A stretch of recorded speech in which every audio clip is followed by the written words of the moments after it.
numéro 11 de la page 70 en physique de 5e secondaire. Voici la solution à la question. Donc, nous avons une personne qui se tient à 2 mètres d'un miroir déformant et remarque que son image est 3 fois plus grande.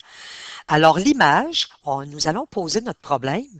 Nous avons mentionné que l'image, elle est 3 fois plus grande que la hauteur de l'objet. Alors, la hauteur de l'objet, nous allons la fixer à une valeur, en fait, qui est une variable, HO, parce que nous ne connaissons pas cette valeur.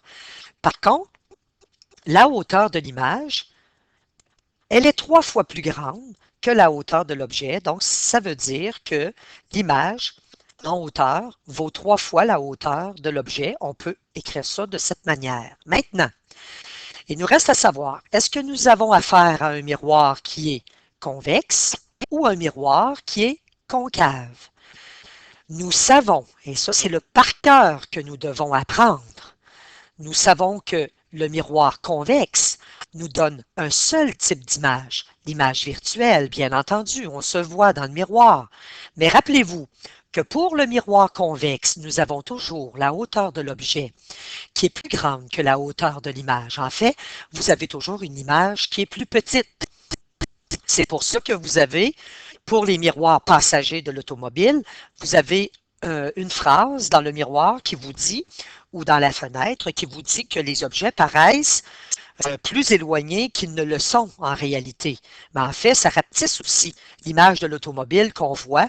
L'image est beaucoup plus proche que ce que le miroir nous laisse croire. Donc, il faut faire attention, les miroirs qui sont convexes nous donnent simplement du virtuel et c'est toujours plus petit que l'objet. Alors, on déduit, étant donné que nous avons une image qui est 3 fois plus grande que celle de l'objet, nous déduisons que nous avons un miroir concave. Maintenant, si nous nous regardons dans un miroir déformant, nous n'avons pas spécifié dans la question que l'image, elle est droite. Nous allons donc supposer que l'image, elle est droite, qu'elle est virtuelle. C'est ce qui est plus intéressant aussi de se voir déformé, oui, mais aussi la tête, donc la tête dans le bon sens.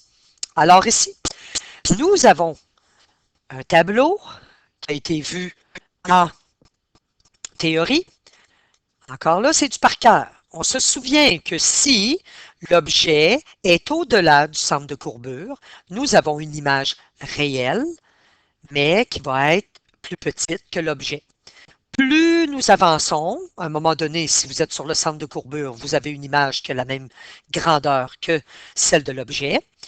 Entre le centre de courbure et le foyer, vous avez encore une image réelle, mais cette fois-ci qui va être plus grande que l'objet.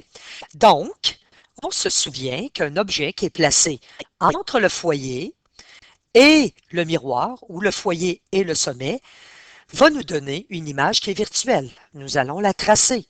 Alors, à main levée, pas besoin de tracer ça de façon très, très précise parce qu'on veut juste se représenter, en fait, le dessin. On va prendre 2 rayons qui sont principaux, les rayons principaux. Donc, vous avez celui qui est parallèle à l'axe principal, va être réfléchi. Il converge, hein, c'est un miroir concave, c'est un miroir convergent. Il fait converger les rayons. Réfléchi. Ensuite, on peut prendre celui qui passe par le centre de courbure et on remarque qu'on va toujours à la tête de notre objet.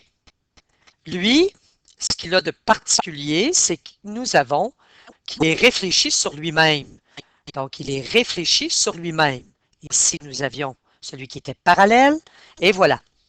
Maintenant, c'est sûr que c'est à main levée ce que j'ai fait, mais si on prolonge les rayons qui ont été réfléchis, nous allons voir qu'ils ne se toucheront jamais. En fait, ils vont même s'éloigner. Donc, à ce moment-là, qu'est-ce qu'on conclut? On conclut qu'en fait, c'est une image qui est virtuelle et l'image virtuelle, on retient qu'elle est obtenue au point de rencontre du prolongement des rayons réfléchis. J'en ai un ici, je vais le prolonger. J'en ai un ici, je vais le prolonger. Donc là, c'est sûr que je travaille à main levée et voilà la formation de l'image. Elle est virtuelle, elle est droite. Maintenant, donc ça, c'était tout le par cœur, le bagage qu'on doit avoir dans son cerveau avant de d'aborder, avant de poser même le problème concernant un miroir concave ou convexe. On continue. Alors, qu'est-ce qu'on mentionne? On mentionne que la personne se tient à 2 mètres du miroir. En fait, c'est comme si notre objet, c'est la personne, et nous avons la position de la personne, donc de l'objet, par rapport au miroir, c'est le DO. Donc, il faut avoir une bonne connaissance de nos variables en physique. Ensuite, on nous dit qu'on veut connaître le rayon de courbure. En fait, le rayon de courbure va se déduire de la distance focale. Alors, on va trouver la distance focale et nous savons que le rayon de courbure, en fait, c'est la distance entre le centre de courbure et le miroir. Et nous savons que le centre de courbure au foyer et la distance foyer-miroir, c'est la même distance. Donc, si nous avons la distance focale, nous allons pouvoir faire x2 pour trouver le rayon de courbure. On se souvient que le rayon de courbure, en fait, il était facile de trouver, en fait, le foyer lorsque nous avions le rayon de courbure. Il suffisait simplement de diviser le rayon de courbure par 2. Donc, on comprend très bien qu'en fait, le rayon de courbure, si on isole le rayon de courbure, ça nous fait 2 fois la distance focale. Maintenant, il n'y a pas de valeur donnée, mais la physique, c'est qu'on pose notre problème, nous avons une bonne connaissance des variables, et ensuite on se pose comme question, avec ce qu'on me donné, qu'est-ce que je peux faire? Nous avons le HO et le HI. Pour les miroirs, nous avons comme formule le grandissement qui est égal à HI sur HO et qui est égal à moins DI sur DO. Et nous avons 1 sur F, donc la distance focale, qui est égale à 1 sur DO plus 1 sur DI. Alors, ce sont les équations que nous avons.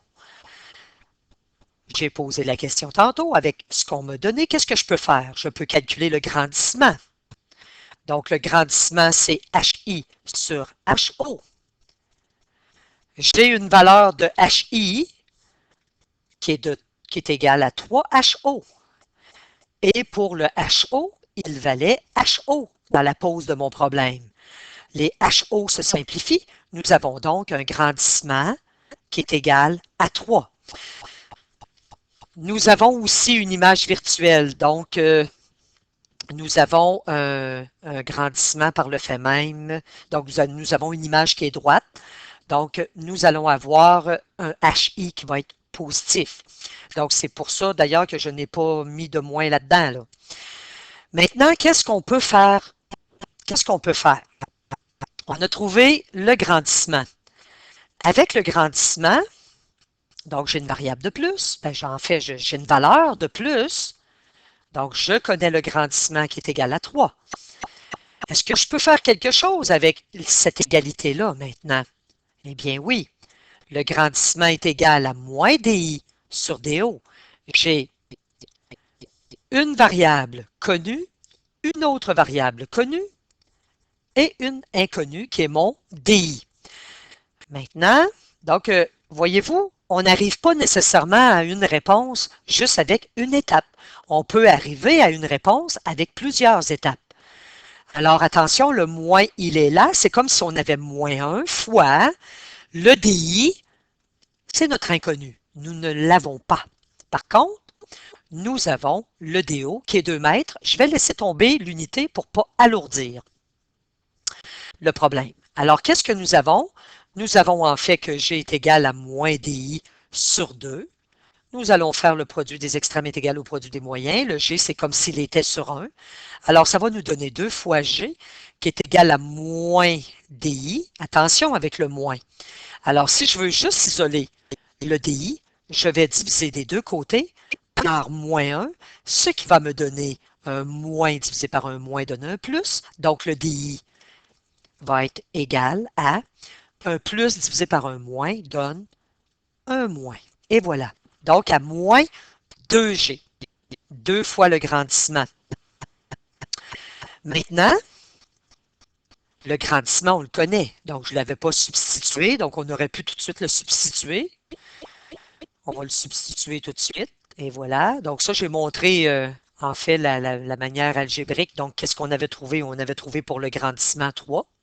Donc, en fait, qu'est-ce que nous avons fait? Nous avons fait simplement 2 fois 3. Donc, le produit des extrêmes est égal au produit des moyens. Et voilà, qui était sur moins 1.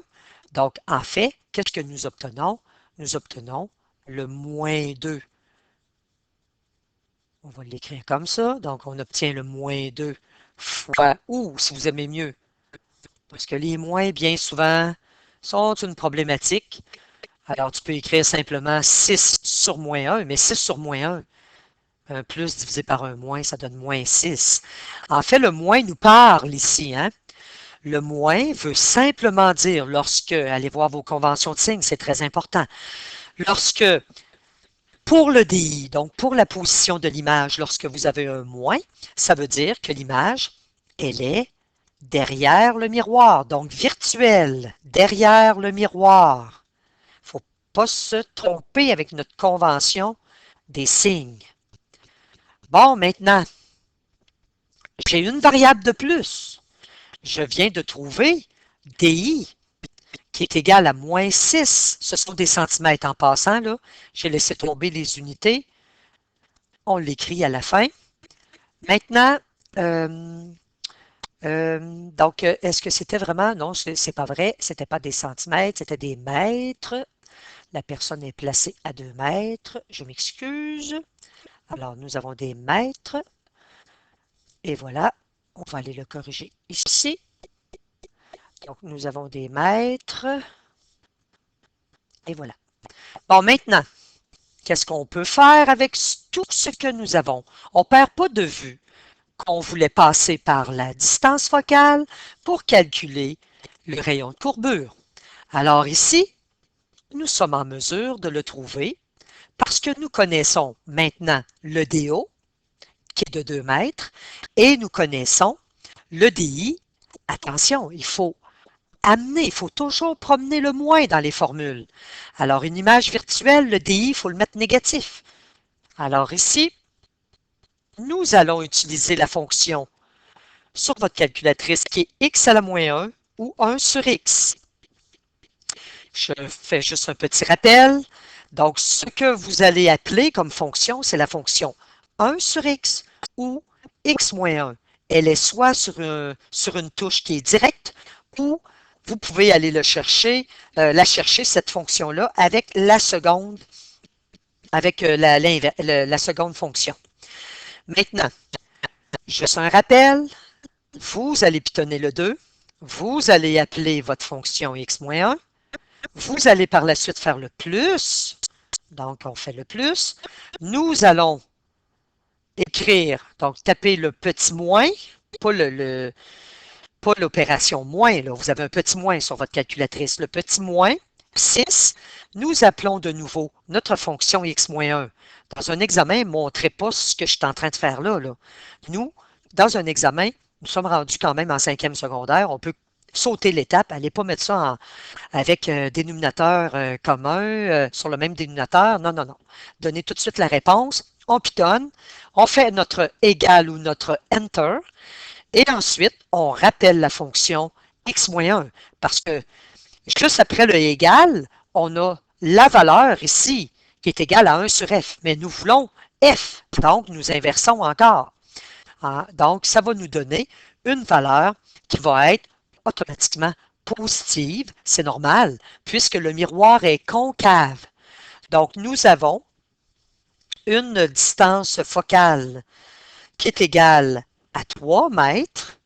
Nous revenons ici, donc le rayon de courbure de ce grand miroir déformant va être égal, il nous reste à le calculer, à R, qui est égal à 2 fois le 3 mètres, donc 6 mètres. Maintenant, dans le corrigé, vous allez voir qu'on suppose aussi que la personne puisse se voir à l'envers, donc une image réelle. À ce moment-là, donc, vous repartez avec le HI qui est négatif et vous allez trouver une autre réponse, mais celle-là suffit simplement. Et voilà, c'était la solution du numéro 11 de la page 70 en physique de 5e secondaire. Si vous avez des questions, vous pouvez aller sur Patioscience, le Facebook de Patioscience et posez vos questions.